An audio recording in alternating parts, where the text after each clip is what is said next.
est-ce que le taux d'hémoglobine il est normal, est-ce qu'il est dans les chiffres, est-ce qu'il est dans les... Voilà. Le taux d'hémoglobine, comment il est, le VGM, comment il est. Et vous le faites 2 fois, 3 fois, et puis voilà. Vous arrivez à rectifier beaucoup de diagnostics même. À partir de la A2 et de l'hémoglobine fœtale et du VGM de l'enfant. Je vous donne juste un exemple. Un enfant qui vient, profil électrophorétique, on vous répond drépanocytose SS. Vous regardez l'hémogramme, vous trouvez une microcytose. D'accord, hémoglobine SS.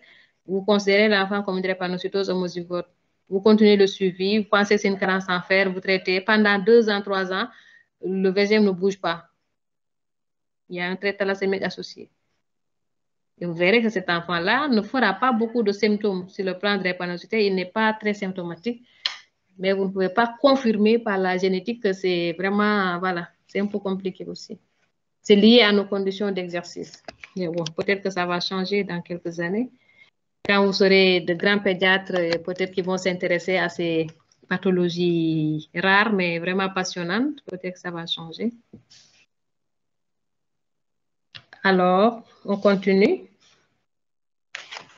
On était au niveau de la définition. Donc, différencier les chaînes et les gènes. Les chromosomes, je l'ai dit. Le diagnostic, il est difficile. L'intérêt thérapeutique, il faut ajouter le traitement symptomatique quand même. D'accord? Dans l'intérêt, vous avez parlé d'un traitement. Traitement à vie, oui. Traitement à vie, mais traitement symptomatique et traitement étiologique. Traitement étiologique, c'est la greffe de moelle osseuse, la thérapie génique. Et le premier enfant qui a été traité par thérapie génique, c'était un enfant thalassémique. Et parler également dans l'intérêt thérapeutique du risque de surcharge en fer, ça il faut le dire. La physiopathologie, on en a déjà parlé. Et ce qui fait la différence quand vous parlez de bêta 0, bêta plus, c'est uniquement la présence ou l'absence. Quand il n'y a pas du tout de production de chaîne A1, on dit que c'est une bêta 0 thalassémie. L'enfant ne produit aucune chaîne. Donc, le gène, il est complètement muté, il n'y a aucune production. Par contre, il y a des enfants qui ont une mutation, mais qui ont une production résiduelle. Et cette production résiduelle va donner une petite quantité d'hémoglobine qu'on va appeler S-bêta plus thalassémie. Et en général, si je parle de S-bêta, excusez-moi, c'est comme si c'était dans la drépanocytose. On parle de bêta plus thalassémie, s'il y a une production résiduelle. S'il n'y a pas de production, on parle de bêta 0 thalassémie. Le diagnostic prénatal, oui.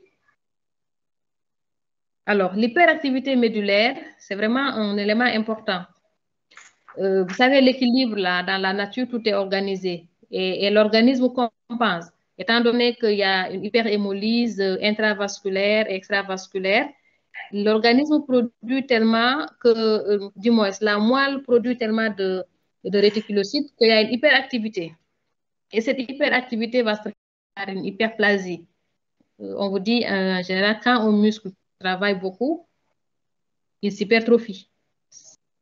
Quand il ne travaille pas, il s'atrophie. La moelle osseuse, c'est pareil.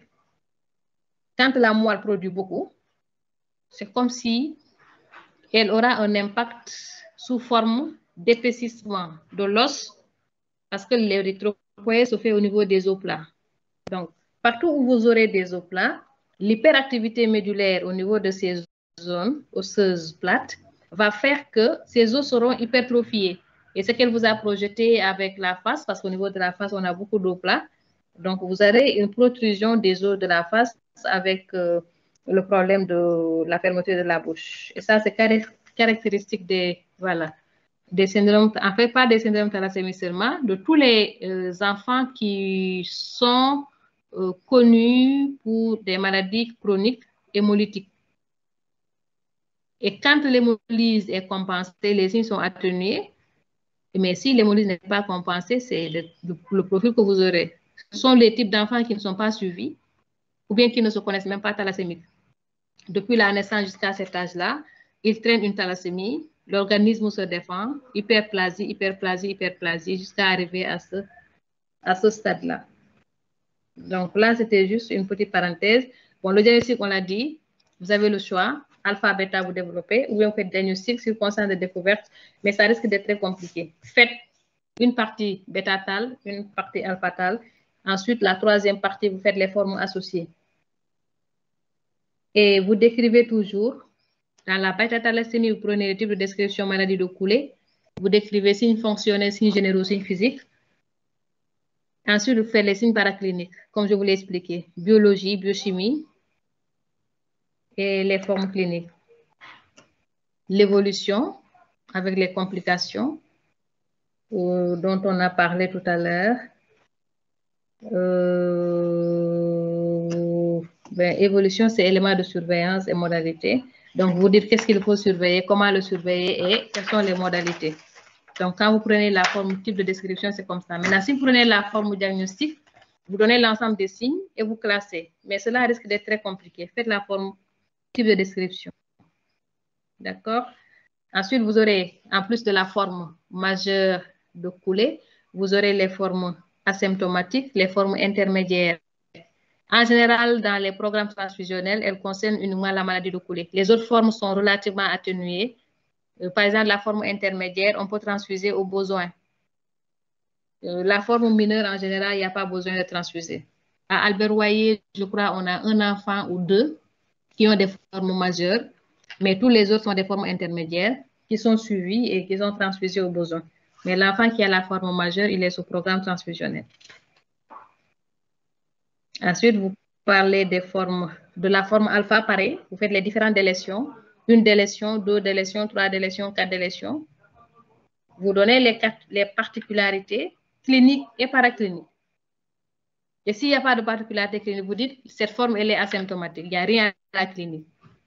Par contre, sur le plan paraclinique, vous aurez soit une anémie, soit une microcytose, sans anémie, en fonction du nombre de délétions. Et à la fin, maintenant, vous faites le traitement. Le retentissement, vous pouvez le faire en fonction du type, mais il est le même en général pour les thalassémies.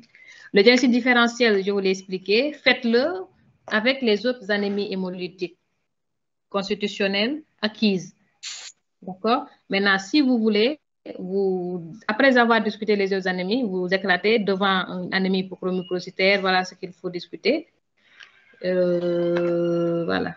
Mais vraiment discuter seulement des types d'anémie. Le retentissement, on en a parlé. Alors, le traitement, le diagnostic étiologique aussi, pareil, on en a parlé, par l'origine géographique, la consanguinité et surtout chez les parents. Et les parents, surtout, les examens complémentaires.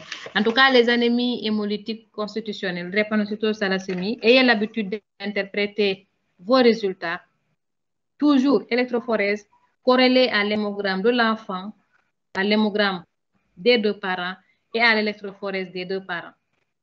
Si vous voulez vraiment avoir des diagnostics fiables, c'est comme ça qu'il faut procéder. Vous n'allez pas vous tromper.